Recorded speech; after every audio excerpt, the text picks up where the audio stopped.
Welcome back to the UNE Centre for Rural Criminology podcast, Rural Crime.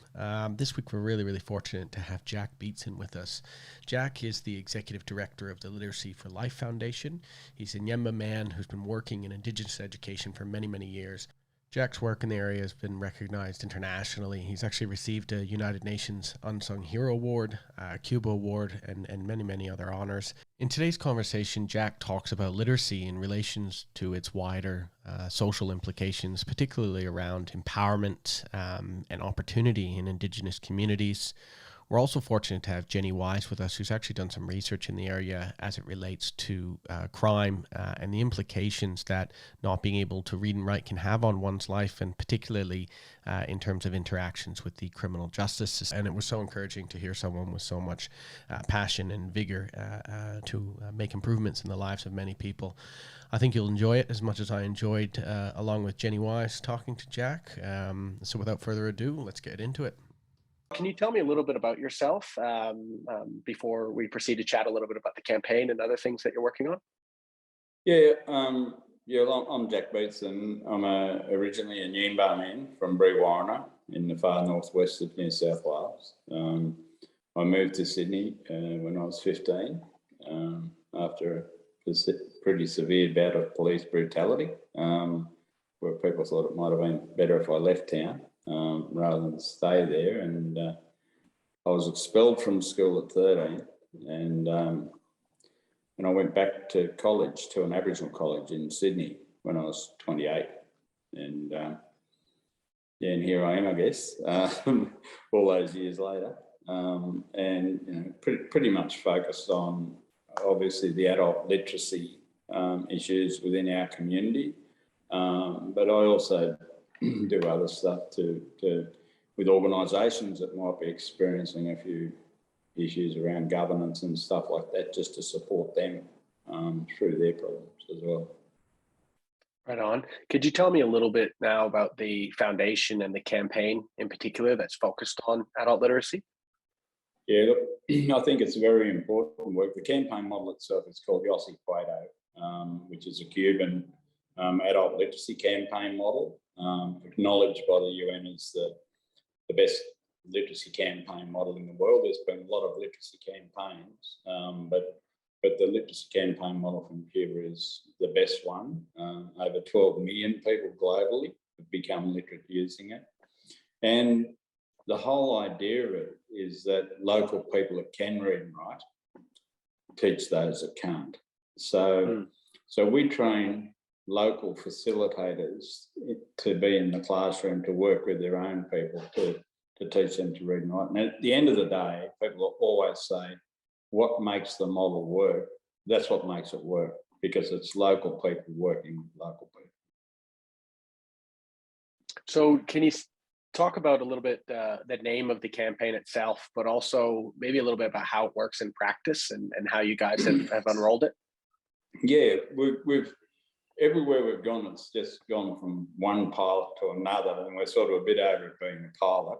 We've been doing it now for 10 years. The results of the campaign in terms of graduates, we graduate people at a rate of 67% on average, regardless of where we are, and take another private providers who come in at level 1 on the Australian Core Skills Framework, they're graduating people at a rate of 5 or 10%. The reason is not that they're doing something wrong. The reason is that most people are below level 1. So there's something that we fall into this policy vacuum in terms of being funded, because the work we're doing is non-accredited training and it doesn't fit into that framework. So we're pre the framework. And so if people join at level 1 of the AQSF, then they're going to drop out, because it's just too hard. So we feel that gap. Sorry, just to pause you there. So because you do that, because you've noticed that gap in that area that you're focusing on, that prohibits you from accessing certain levels of funding? Yeah, it does, because then everybody says, well, we can't fund it because it doesn't fit within our policy framework, right? Yeah. So everybody avoids the issue that way. Yet a recent federal government inquiry into literacy and numeracy, adult literacy and numeracy, in fact, recommendation 15 of that inquiry recommended that the Literacy for Life Foundation be fully funded by the federal government by March next year. So clearly that inquiry, which was, every different political party represented on that inquiry, came to that conclusion that we should be funded because of the results we're getting. So literacy is extremely important in people's lives. Yeah. What's also important is that when we come and work with the community, when we leave, the community still has people there that can sustain the work because they've been trained in the delivery of the model. Oh, okay. That reminds me of a crime prevention model, I think out of Canada, called Safe Growth, but that's their primary goal as well, is that when they leave, that model doesn't cease or stop, or the training doesn't stop, that people have been left with the tools and techniques to be able to implement further and share that information further. For people listening, if they want to find out more information about this program and this campaign, where can they do so? Yeah, just the website is lflf.org.au. If people visit that website, they can. There's lots of information on there about what we do, the campaigns, what our graduation rates are. There's statistical information. There's stories on there. There was a documentary made a few years ago called In My Own Words. That I think is online permanently now. At some point, I'm not too sure where, but I think it is. So yeah. Perfect. And can you explain a little bit more about why literacy? Why is it so important? It's absolutely critically important because literacy affects everything right across the board. It affects opportunities are not opportunities if you can't read and write. They're actually burdens because you actually don't recognise the opportunities. So that's one thing. I think in relation to health, what you have, if you've got 70% of adults 15 years and older, 70% of those people in your community have low English literacy. There's a lot of people in that community then administering medications to babies, to themselves or to elders that are committing what the doctor told them in terms of medicating somebody to memory because they can't read what's on the box. They can't read what's on the Panadol box. That's extremely difficult. And it's a tragic situation. If that was the case for the whole of Australia, it would be considered a national disaster. But what we've found during our work is that in all the communities that we've been into, people's health has improved. People have engaged less with the criminal justice system. People have been incarcerated at a lesser rate. People have managed to be able to get a licence where they couldn't previously. And some people have gone on to employment. And quite often you hear people saying, well, particularly government, they link training, education and training to an employment outcome. My issue with that is, where did our right to learn, because we want to learn, go? Where did that fall off the table? Because employment's one thing, but you can contribute in so many other ways to society. Yeah. If you can just read and write at the basic level. You can certainly improve your own health. You can, we've had anecdotal evidence of how, so many people that have joined the campaign have reduced their substance abuse or alcohol consumption. All that stuff has happened. We've never talked to them about that. We've never advised them that might be a journey they take. Yeah. Basically because they learned to read and write, they made better decisions. Yeah, it's an empowerment model, it sounds. Can you speak about this? This is heavily focused on Indigenous communities in Australia. Can you speak about that element of the literacy campaign? I know you mentioned some statistics there briefly, but can you talk about the significance of the problem and then maybe how this is a particularly culturally informed approach? Yeah, it is. Well, we know that at a bare minimum, 40% of people 15 years and older in our communities have low English literacy. In reality, that's far more likely to be 70% to 95%, depending on where you are at the time. So the more remote you go, in places like the Northern Territory or the Kimberley or wherever, that rate increased significantly in that. So that's the issue you're confronted with around that. What was the second part of the question again? About the kind of cultural elements that are ingrained into this program to tap into that.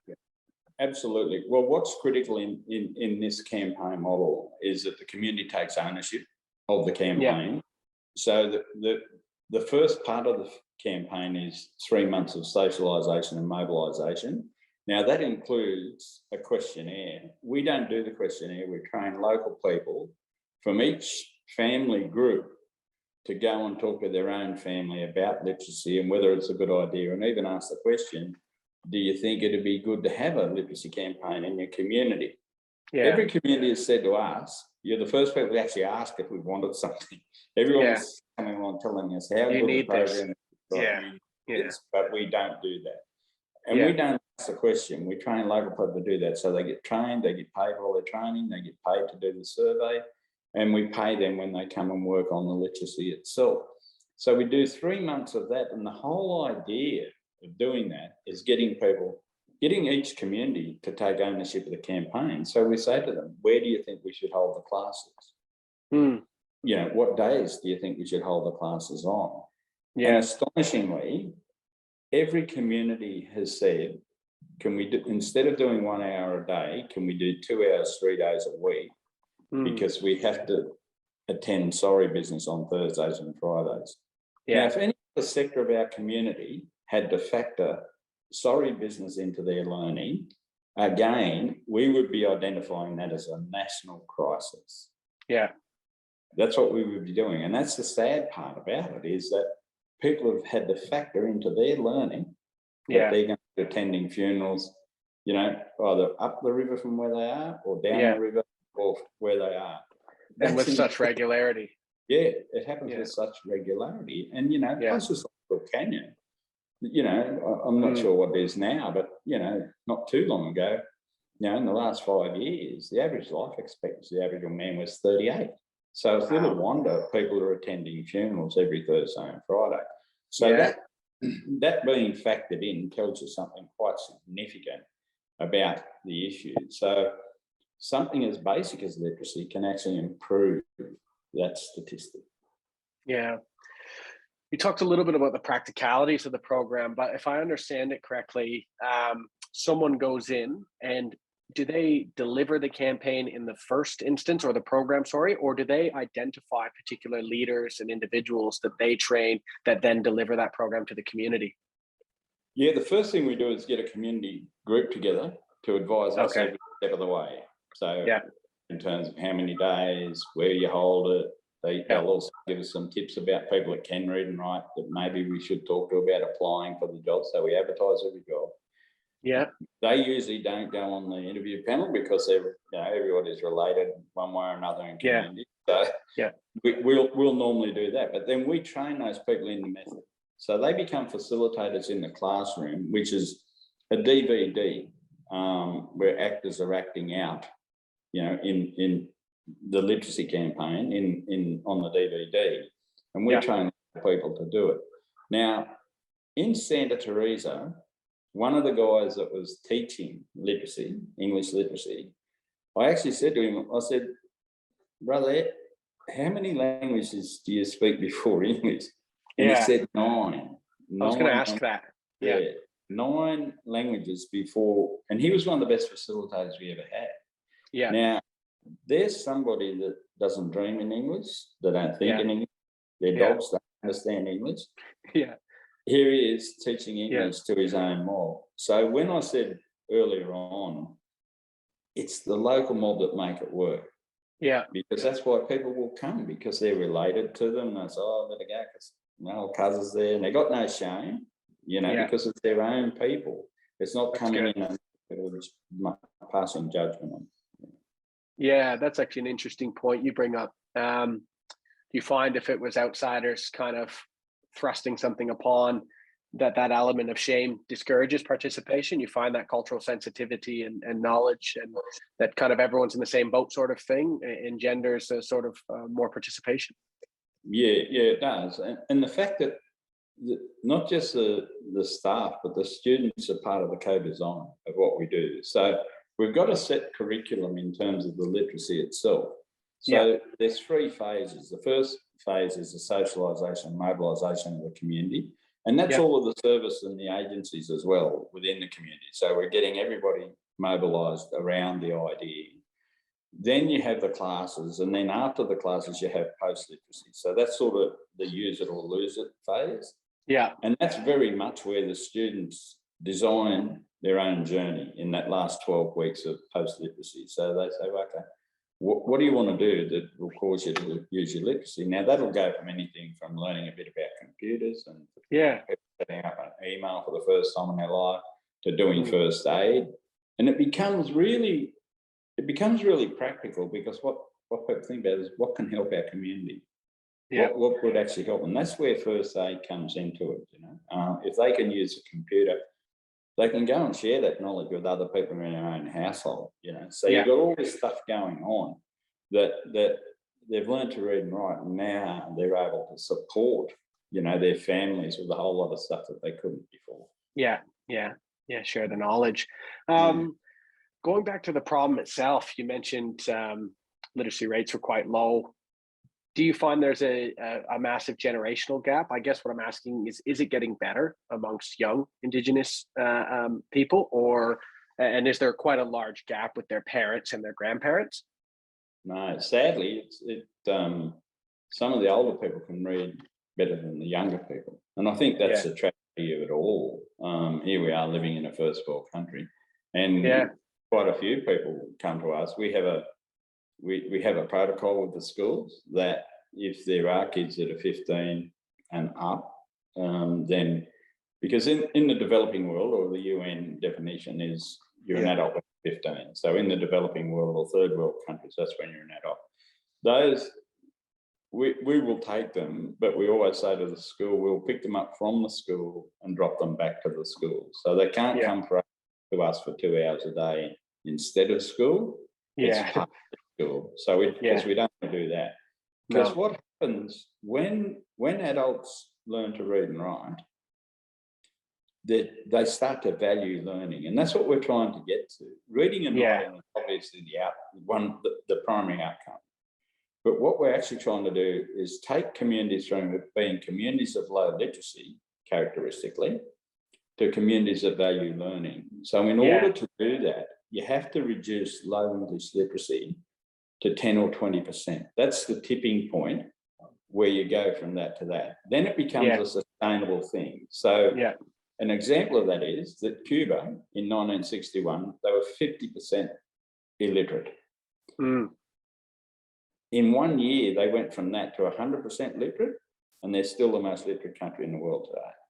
Wow. So there's a sustainable, you know, bit of longitudinal research that people could look at.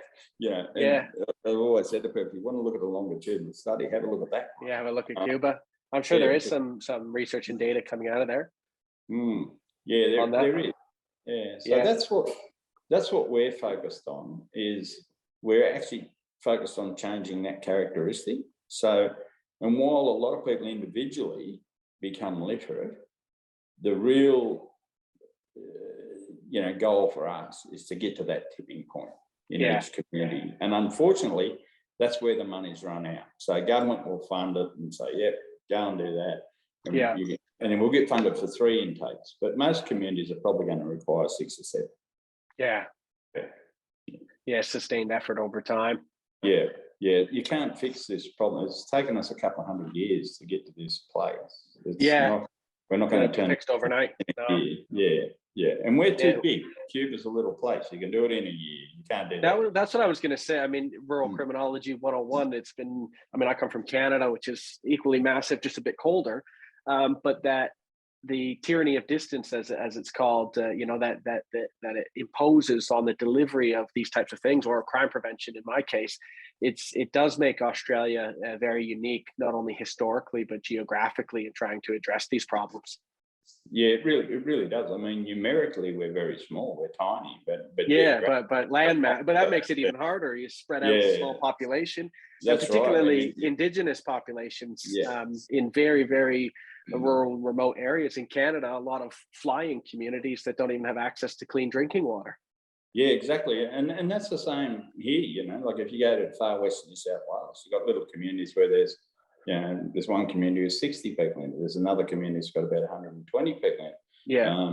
You go to some of the bigger, more remote communities in Central Australia, where you might have 300 or 400 people living in there, and it can be less than that. So the townships have got a lot, but the smaller communities don't. So it makes it extremely difficult to roll out a national campaign in one go. So, and the cost of it is fairly significant, you know. So, but in order to do it, you know, people always talk to me about the cost of doing something. I'd prefer to have the conversation about the cost of doing nothing. Yeah. I was actually, what's the cost of nothing, particularly when it comes to literacy, which is the foundation of almost any and every daily interaction and behavior.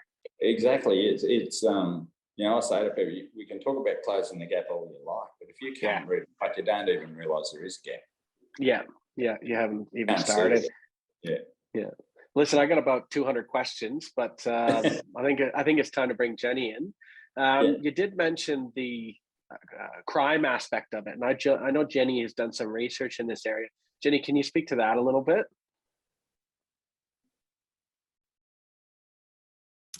Sorry, yep. So UNE criminology team did some research back in 2016 on the Yes I Can campaign.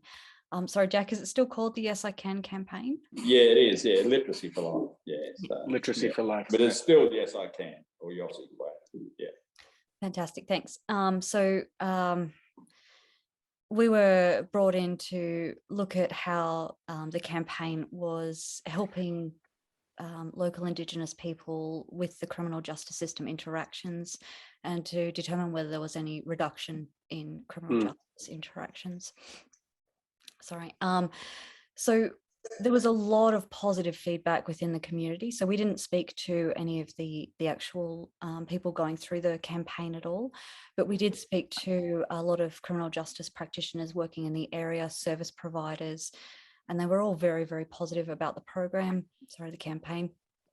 And at that time in 2016, one of the strategies of the campaign, and Jack might correct me if this has changed, was to actually have practitioners from the criminal justice system come in and provide advice to the participants and offer sessions, so they could bring in a fine notice that they might have had.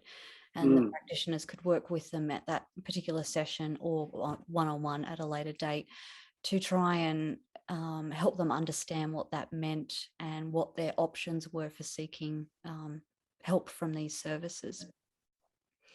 So what our report found was that there were, in general, negative interactions with the criminal justice system, and the Literacy for Life campaign actually assisted that, because in the areas we were looking at, Burke and Angonia, but in particular Burke, the police officers were going along to the campaign and were trying to build relationships with participants, and they were trying to build community relationships so that the negative interactions became a little less negative in the future. But a lot of the themes that came out were that Indigenous local people were becoming engaged with the criminal justice system because they lacked that literacy that most people take for granted. So because they didn't have the literacy skills, they couldn't get their driver's license, which meant, especially in Angonia and Burke, where it's a bit more isolated, and they had to drive to access medical help. And as Jax was saying, sorry business, there's not that public transport system. And so people would need to drive. And because they couldn't get their license, they would be then driving without a license. They would then come into the attention of the criminal justice system, and it would just escalate from there. So they'd appear in court. They wouldn't understand the court process. No one was checking with them. And there's literature around Australia around this, that no one was checking with them to make sure they actually understood the process, Yeah. what they were signing, what the conditions of their bail were, and everything else. So it just became this a cycle where as soon as they came into contact with the criminal justice system, they just kept getting into further and further conflict with the criminal justice system because no one was bothering to check whether or not they could understand. So there was a lot of positive feedback about the campaign because you had the service providers bringing all of this to the attention of the criminal justice practitioners. The police were understanding it more, the courts were understanding it more. Some of the magistrates were, instead of sending people to prison, were saying, okay, it's a recommendation that you actually go and attend the campaign to try and get your literacy levels back up. That the cycle would then become broken. So there was a lot of positive feedback from it, and anecdotally, it was improving relationships with the criminal justice system. Yeah, it's fascinating. There's so many kind of rural criminological themes in there as well. Just a bit of a kind of side note that I know from research back in Canada, particularly around bail and the capacity for sureties and these types of things, that there's a number of case studies drawing on Indigenous peoples, Indigenous male youth, and their first offense would be something like that, driving without a license, because they didn't have the services within the bounds of the remote community, no access. But from there, the spiral of criminal justice interaction to the point where a 12-year-old is now 34 and been in jail for 20 of those years for no major offenses. Nothing is a violent offense, a sexual offense, anything of that nature. They're all offenses against the administration of justice that have just piled on piled on piled on piled. How this interacts with bail is that judges and crowns, when they're making their decisions, tends to then lump various conditions on these individuals, which they of course are set up to fail and very likely to break. So this cycle is very familiar, I guess, the world over, and for similar historical reasons. One thing I want to draw out a little bit, being the podcast of the Center for Rural Criminology, which I think we've talked about a lot, but not explicitly, is that role of remoteness and rurality. Can you speak to that first, Jack, in the context of this literacy campaign? And then maybe Jenny, you brought up a few points there, but a little bit in the criminological, criminal justice aspect of it, access to justice and these types of things. Yeah, look, part of what we do is we certainly partner up with, New South Wales Legal Aid, the Aboriginal Legal Services in everything we do. We partner up with, in every community, we partner up with the health service in that community. So we actually begin to engage, our students in a very different way with those systems. In Burke, it was great out there. The area commander was a guy by the name of Greg Moore. Greg got right into it straight away, and he just said, look, he actually wrote a testimonial for the Literacy for Life Foundation. He came and offered it up. He said, Jack, I just want to write a testimonial. He said, this has made such a difference in this community. And some of the, particularly the young men that were certainly, looking to get sent away. One of them, he came to me one day and he said, I can't believe this young bloke. He's turned around. He's now on our police advisory committee. He's on this thing. And he said, Jack, we thought he'd be just going away. It was just a matter of time when he went away. Yeah. I think the other thing that we tried to do in some communities was get driving lessons while we were there. Okay. And that didn't always work out. And the reason I say driving lessons, because that it's not having a license is 80% of Aboriginal people that go to court in country towns are going because they haven't got a license. Wow. Right. So they're traffic offences. Yeah. So 80% go because of traffic offences, but 90% of that 80% is because they haven't got a license. So reading and writing at a basic level hits that issue on the head straight away. And as you were saying before, like am I forced to drive? Having a license doesn't really matter much if you've got a child who's sick and you've got to get them to town. If you take a place like India, which is just out of Burke, there's no medical facilities at all. So the last thing I'd be thinking of, if one of my children was sick, is whether I had a license or not, Yeah. I'd be off, and you just suffer the consequences, and they do. That's what happens, you know. So again, I just come back to this whole literacy component. It affects every aspect of your life in a very positive way. Yeah. And I know, you know, criminology is a big thing. You know, crime is a thing that causes heartache for a lot of people. The person committing the crime is not always the most affected person, and neither is the victim in many cases, but it'll be the family that's left behind, you know, to try and fend for themselves while the husband or the wife is away.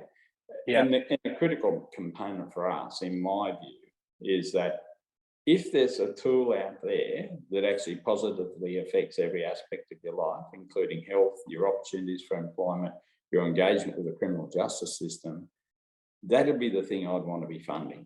That'd be the thing that I'd want to be working on. And to get, so that we can get, and this is what we've asked the federal government for. We said, look, give us $20 million over 5 years. Yeah. Give us a chance to upscale the campaign so that you can get very real numbers in terms of your research, you know, so we can do a data linkage research program over a number of years with very much increased numbers so that you get a very good sample, not from just Western New South Wales, but from across Australia. After that 5 years, that would tell you then whether you wanted to fund this, fully fund this to hit the problem on the head. Yeah. Now, we estimated the cost of this probably 5 years ago. We thought it would take about 12 years to do, and at a cost of about $1.13 billion. Now, that's nothing. That's nothing in the scheme of things in terms of expenditure that goes out the door. But the money that expenditure would save in other areas like incarceration, like people's health improving, like people, you know, getting employment and other things, or contributing in many other ways to society, the savings are enormous. They'd be probably tenfold. So that's the thing for me. I just don't get why we don't try that, give that a shot, and see where it leads. Yeah, we might get to 5 years, and they might say, well, it didn't work. It didn't work consistently across the board over that time. So then you've got to go back to the drawing board. But at the moment, we've got something that's working at 5 times the rate of anything else in the same space. Yeah, sounds to me like a lot of kind of short-sightedness and you know, the preference for band-aid solutions over looking ahead. I mean, you talked about the savings in the end in terms of, I mean, we know how much incarceration costs. It's absolutely ridiculous. And if you can kind of capture that in an understanding, but the problem with a lot of these types of policy areas is it requires vision and commitment over time. But it sounds like it's should be something that is shameful nationally and should have, I guess, more concerted funding and effort to address. Yeah, it does. And we need to acknowledge that to take somebody from being below level 1 literacy to say level 2 or 3 literate is around 160 hours of learning, 160 hours face to face. So it's no good trying to walk away from that and say, well, we'll do that for $5,000 a student. It's not going to work. What it's going to cost you is around $16,000 to $20,000 per person. But again, the savings on that are enormous. And the reason, you know, if you're graduating people at a rate of 5%, and I want to be really clear, I'm not having any gut tape or any of the private providers. Yeah. But because they're locked into level 1, so that's where they start. If people are pre-level 1, they can't do it. It's just too hard. So you end up with this enormous rate of people withdrawing from the course itself. The campaign model itself is a big part of making this work, because you're not going out, enrolling students, bringing them in and saying, okay, here it is, we'll see you at 9 o'clock tomorrow morning, we'll see you at 9 o'clock next one. We go around, local mob go around and pick their own mob up and say, come on, we're going to class. It's a campaign. And that's the difference, because it's very hard when you're sitting at home and you see that there's no real prospects of employment in your town, particularly in some of those small communities, it's very hard to incentivize people by saying, well, if you do this, you'll get a job. And they're going to go, well, hang on, where? You know? Yeah, so yeah, exactly. So that's not the incentive, you know. So we need to move away from that and just honour that human right, of people's right just to learn. You know, that's the thing that we need to be focusing on. And for me, that's the be all and end all of it. You know?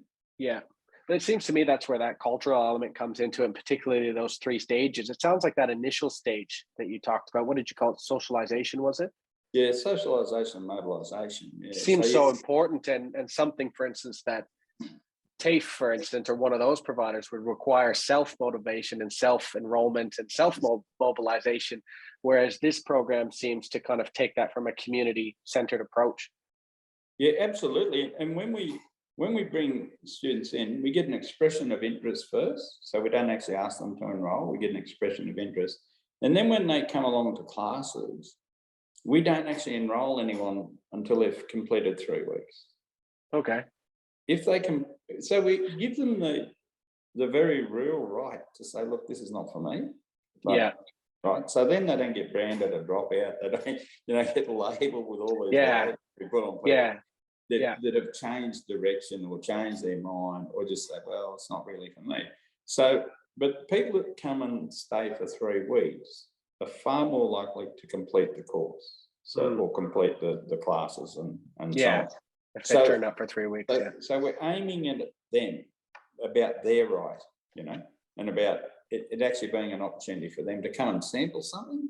If you don't like it, that's fine. You can change direction. Maybe you want to come back next year and give it a go. But, you know, and that's the thing, because the pressure on people to come, again, it's no different than the shame of being, you know, having low literacy. The pressure on someone, that's the last thing someone trying to learn to read and write. You know, I can't begin to imagine how people feel, because I can read and write, and I could. But I couldn't imagine the pressure that's on them, you know, and then someone saying, and you've got to attend 80% of the time, and you've got to do this, and you've got to do that. Hang on a minute, I'm struggling to get here. No. And speaking of that same thing, I mean, I did a lot of international travel. One thing I did is my master's in Spain, and it was 25 students from all over the country, from Sierra Leone to Italy to Canada. And I remember it was my first time really in a multilingual environment. Now, of course, everything's delivered in English. I'm the only one out of 25 who can only speak one language, shamefully being from Canada, no French. And the shame for many of them for not being perfectly fluent in English or being able to write. And then I'm sitting here feeling like actually an idiot, because they can speak 3 or 4 languages, but they were the ones who actually felt the shame. And I just remember that really struck me as you know, a clear case of kind of ethnocentrism, in the sense of the cultural priority there being English, everything being delivered in English, and everything being catered to me.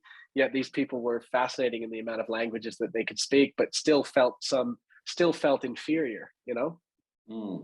It was just an eye-opening moment for me. But I'm also a bit curious, and I think the listeners would be as well. You talk about level 1 literacy. Can you explain, kind of give a general sense of what that would be, or what would below level 1 be?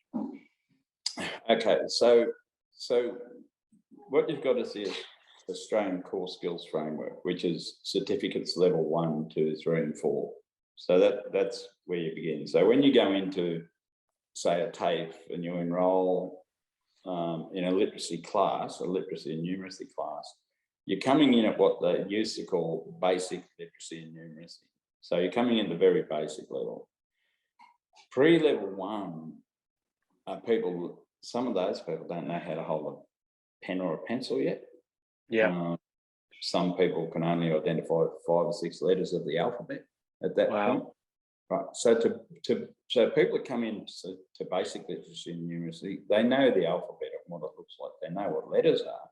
They just can't string them together in words, sentences, and paragraphs. With this other mob, they don't actually know all the letters. They really struggle, and they've got a whole range of other issues, as we've discovered on the way through, the sort of wraparound support that I talked about earlier in terms of legal advice, but more around the health advice. We bring the people to the class because people won't go to the medical service. So we'll bring people, the health people, to the class and do a hearing test. And it was amazing in one place we're wondering why people were slower than another town on the uptake. And then we figured out about 3/4 of them had hearing problems. So, wow.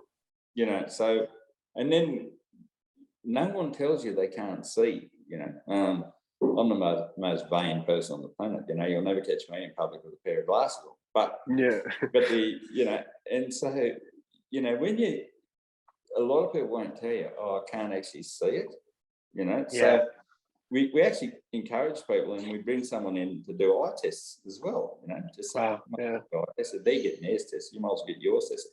And so it's all in that, and they're the sorts of things that you need to do, because but in answer to your question, that's the difference. That's the difference. You've got that basic level where people can, identify numbers. They can, probably add a few numbers up and pull a few things together. Nothing too complicated.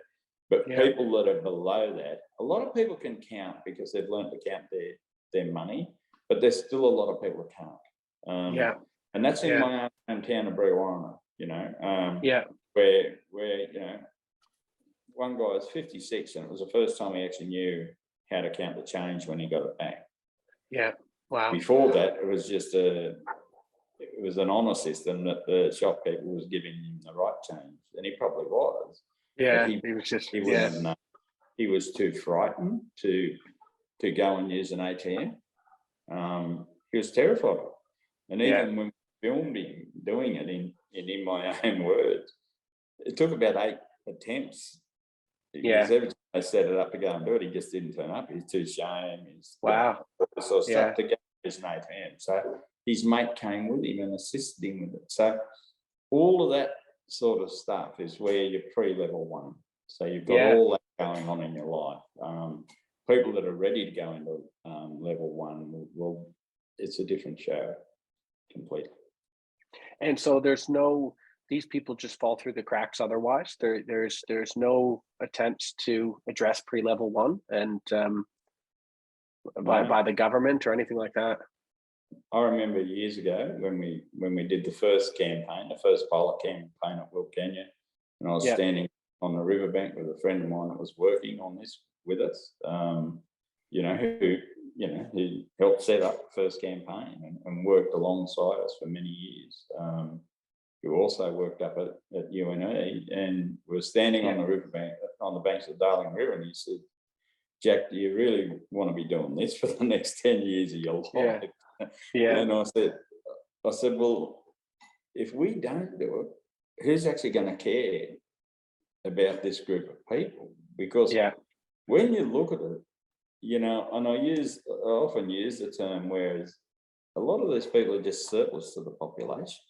Yeah, they're surplus to the needs of a community, so no one really cares because their life is not going to affect adversely or positively their life. So they're treated like like a surplus population where it doesn't matter. Just left. Yeah, but it matters to me, and it should matter to all of us that every person in Australia, black or white, or whatever, can read and write. That's one of the most basic and most fundamental human rights of all, is the right to learn. But you can only access that right to learn if learning opportunities are resourced to come to you. Yeah, I like the way that you framed it there, that literacy is the foundation, but you're trying to set people up with the capacity for learning. It's a longer term goal. If you go to other parts of the world where you see different communities, how people really value learning. That was it. Sorry, valuing learning. And that's the critical thing. And what happens is when you get low literacy down to 10% in your community, it actually changes that characteristic of a low literate community to a community that values learning. Yeah. That's the tipping point. So that's what we've got to try to get to in our communities. But that shouldn't detract from other people of other races in our communities that can't read and write either. We should be targeting everybody. And several people have said, Jack, could this model work with anyone else? I said, well, it's worked with 10 million people around the world. So, That's true. It's it's a Cuban initiative, as you said initially, and you guys have adapted it to the Australian environment. Jenny, I'm going to bother you one last time just to talk a little bit about, I guess, the rural criminological elements. Did you guys identify any of these in your research in terms of the impact of rurality on these issues, particularly with criminal justice interaction? Yeah, absolutely. As I said and Jack mentioned, the driving was a huge issue because it was the only way that people could move around, and therefore they came in contact with the criminal justice system. It also wasn't just driving unlicensed, it was often driving unregistered cars. Again, because they didn't understand the notes they were getting in the mail, they then didn't follow through. But there were also issues with the service providers themselves. So you have in a lot of rural remote areas, there's a high turnover of service providers. There are people coming from the city doing short-term time in an area. And so there's that lack of understanding when people first come in about what life is really like, and not understanding that there aren't opportunities for public transport and that there are limited resources and everything else. And so that's, I think, the great thing about the campaign. Like I said, they brought the service providers in, and so they were able to also understand what was happening at that local level, and they were then able to change how they offered their services and what level of services they offered, scaling it back, I guess, and starting from the beginning and really helping the participants. In terms of not necessarily rural, but a lot of different aspects of their life, we're also bringing them into contact with the criminal justice system. So for people who were renting, a lot of them didn't understand when they got letters saying your rent is being increased. And so they fell behind in their rent. And then, of course, they got in trouble and referred to the criminal justice system via that aspect.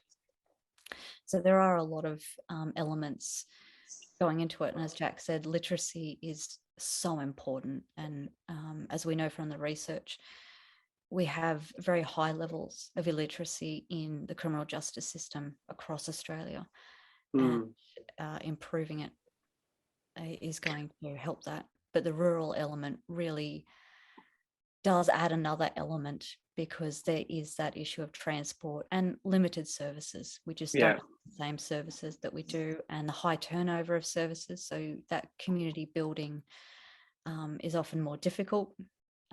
And that's why, as Jack said, the local area commander of the Darling River, when he came in, things really seemed to turn around for Burke.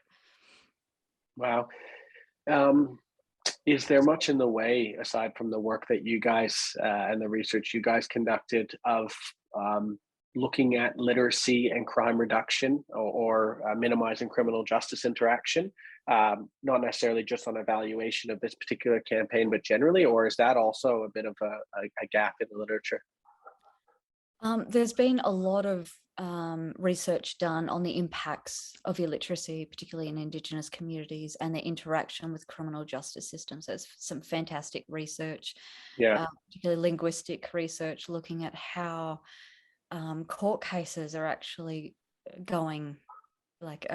occurring because you've got someone on being called to testify or, provide testimony about why they've done something, and you can see that they don't understand what they're being asked, and they're being asked to agree to conditions that they don't understand, and Yeah, everything else. they're signing legal documents that they've Yep. So there's a lot of research around those aspects. There isn't as much research around the literacy campaigns that Jack and others are involved in. It's a growing area. Yeah. It sounds like in terms of cost savings, though, the evidence base is there and quite strong. Yeah, it is, and people just need to get a grip on anecdotal evidence being real evidence. You know, sometimes when people talk about anecdotal evidence, like, well, there's real evidence, and then you've got this anecdotal evidence over here. So, from where we come from as Aboriginal, everything to us was anecdotal evidence. It was applied science that we lived by and set our lives by for thousands and thousands of years. So it was all anecdotal to some extent. But just to something I would like to say before we do have to wind up is that when they did the Royal Commission into Aboriginal deaths in custody, what that found was that 92% of Aboriginal people that were incarcerated had low literacy. So that statistic tells you alone that if you flip that, it would be an enormous outcome. You know, in terms of incarceration. So everything ultimately will come back to people's capacity to read and write, because that's where your opportunities are. If you can't read and write, all these opportunities that people say exist out there, and Aboriginal people get labelled that, and they say, "What's wrong with them? They got all these opportunities." They become absolute burdens if you can't read and write. So that's the issue. They're the things we've got to address. Fascinating. We're coming up to about an hour here, and I could probably talk for another hour, but I won't keep you too much longer. Is there anything that you'd like to touch on, either Jenny or Jack, that would be good for the listeners to know or to hear about this program? Maybe if we could end on a more of a positive note. For me, it's the best thing I've ever worked on in my entire life. And watching that light come on when somebody finally, after all that hard work of 11 weeks and then another 12 weeks of post-literacy, watching that light come on for someone is the most amazing thing. Every graduation in every town has been extremely emotional. You know, with people crying when people are graduating, because they've known these people all their life. They know the journey they've been on and they know how hard it was. And a thought I had a number of years ago when I was at one of those graduations, I just thought someone always says, you know, what's the best thing we can do for Aboriginal people? What I say is this: I honestly think that the best possible gift any of us could give an Aboriginal child is a literate mother. Because globally, where children have literate mothers, it's almost 100% of those children can read and write. Now that's the fact of it. It's great if you can give them two literate parents, but a literate mum alone can actually turn the dial on reading and writing.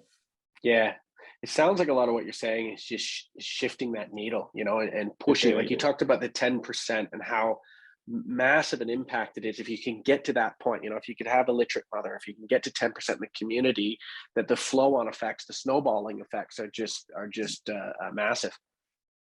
Yeah, they really are. They really are. And you know, like everyone that comes, I've seen corporate leaders come to a graduation and cry at graduation. You know? Never seen anything as emotional as that in our life. That was places like Boggabilla and Toomala, up near Gundawindi, out at Burkenbury, Warrana. You know, people just said, Jack, this is just unbelievable, the emotion in this, you know. Like, we all cry when someone gets a master's degree or a PhD, and your children give those. I couldn't imagine. I imagine this is a greater feat than a PhD. It is, People get the gravity of what people have achieved. Jenny, any closing words? Just to follow on from Jack, I mean, there was, again, anecdotal, but it was very powerful evidence that the adults who were participating in the campaign, there were generational impacts happening. So they were talking about how because the adults were in the campaign, there was a knock-on positive effect for the local school, because they were actually encouraging their children or their grandchildren who are at school to actually step up at school and to try and, to really work at it. And they were able to help them with their homework. And so there was that really positive vibe about how this could be a generational game changer, because as Jack said, once one member of the family can read and help others, it can just have a knockdown effect. And it was amazing.